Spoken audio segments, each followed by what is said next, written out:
इंसान करता बेसमझी में है, ना समझी के कारण है। उसको ये समझ नहीं है कि मैं जो करता हूं उसका परिणाम क्या होगा।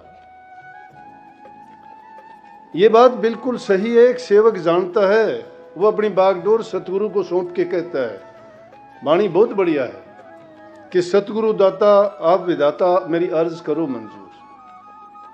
सतगुरु दाता है, विधाता भी है, सतगुरु है, वो अर्ज मंजूर करेगा क्योंकि सतगुरु को उसने परमात्मा माना है।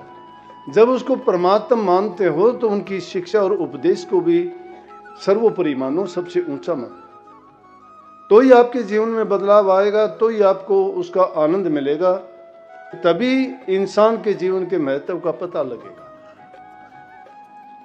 रोजाना के जीवन में देखते हैं क्या होता है। अभी थोड़ी देर पहले पत्रकार भाई आए थे, उन्होंने पूछा, जी सारी दुनिया में ये क्या हो रहा है, आप इतनी भाग दौड़ की दुनिया में आप प्रचार करके क्या सिखाना चाहते हो, इनको क्या मिल जाता है। मैंने कहा ये बात सही है, भाग दौड़ है, हर इंसान की है,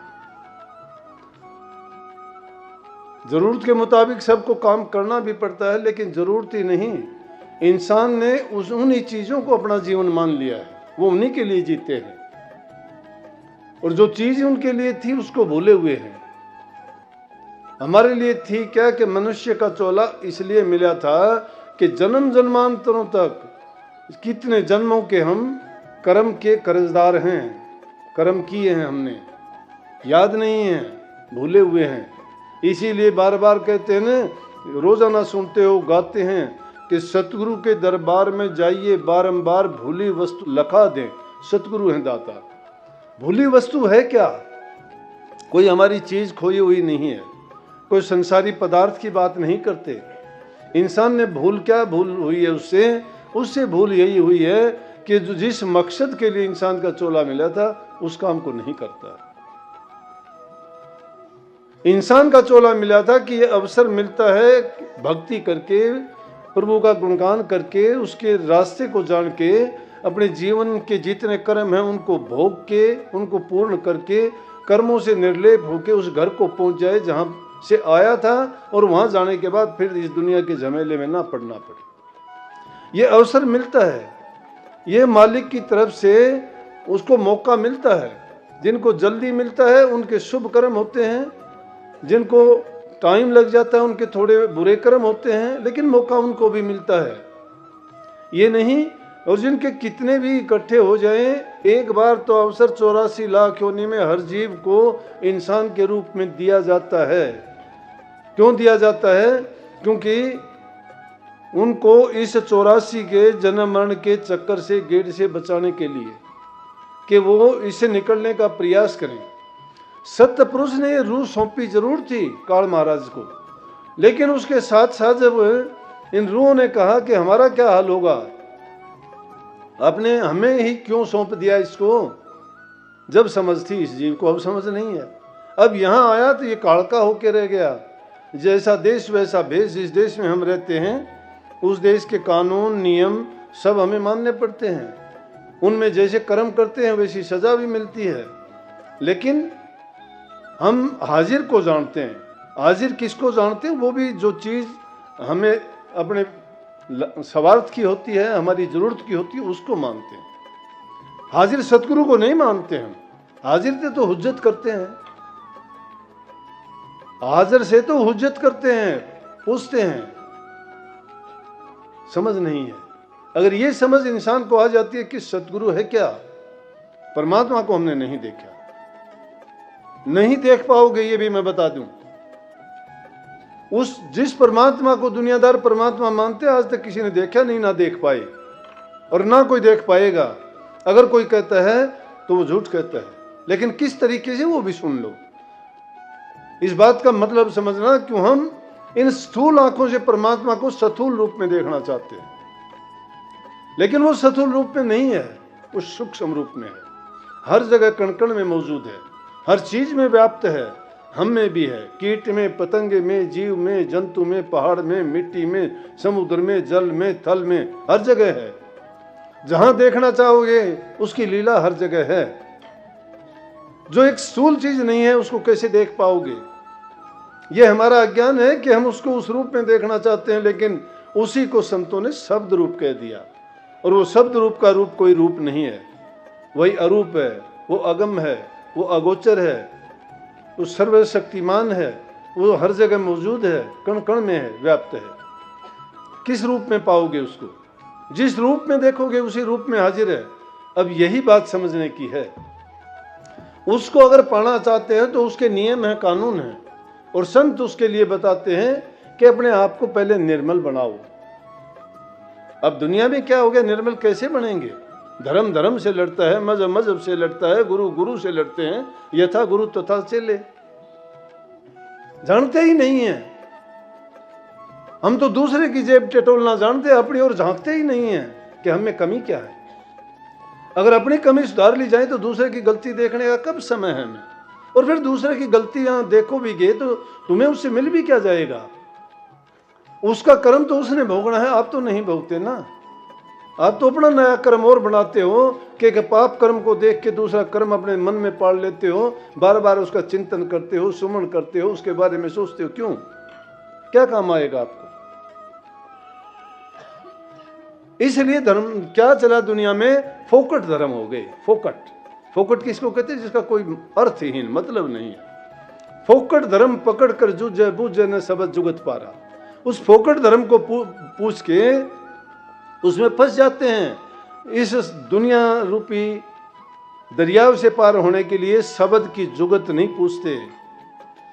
जिस प्रकार से पानी मथे हाथ खुशनाई खीर मथ आलस भरा।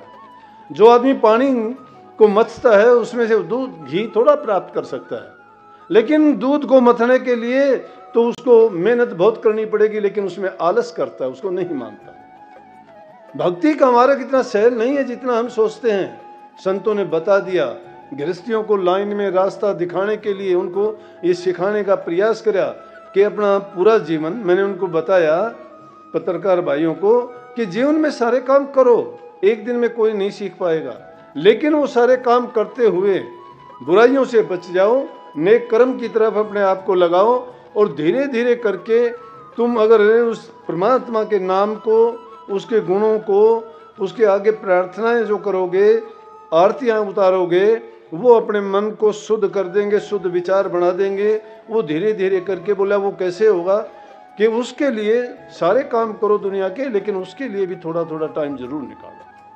मैं नहीं कहता घंटा लगाओ, 2 घंटे लगाओ, 4 घंटे लगाओ। मैं कहता हूँ 2 मिनट से शुरुआत कर लोगे तो भी आपका जीवन संवर जाएगा। धीरे धीरे करके आपको आदत पड़ जाएगी, आनंद आएगा उससे। उस रस में वो आनंद है जो दुनिया के किसी पदार्थ में नहीं है।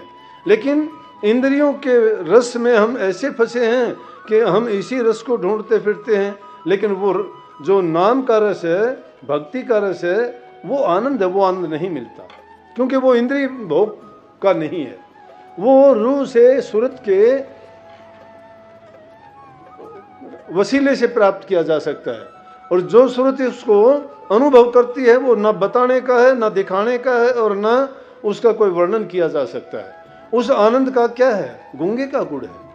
कबीर साहब उसको कहते हैं कि अब दो क्या बतलाऊं कैसा, एक अगम अगोचर ऐसा।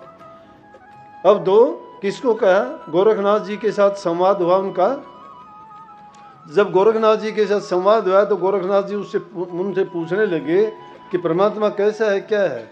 बोला कि अब दो क्या बतलाऊं कैसा, कि वो क्या बताऊं आपको किस प्रकार का है।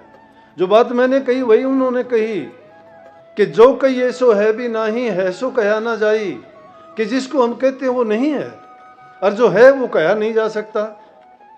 बोला सेना बैना कहाँ सो कही जो गूंगे गुड़ खाई, कि उस सैन बैन से भी नहीं बताया जा सकता। सैन माने इशारा और बैन माने जबान, कि ना उसका कोई इशारा करके बताया जा सकता है, ना उसका कोई उदाहरण दिया जा सकता है, और ना ही उसको जबान से उसका वर्णन किया जा सकता है। वो तो ऐसा है जिस प्रकार से गूंगा गुड़ खा ले। गूंगा जिसकी जबान नहीं होती है वो कोई भी स्वाद चीज़, रस वाली चीज़, आनंद वाली चीज़ खा लेता है तो उसको खा के मगन और मस्त हो जाएगा।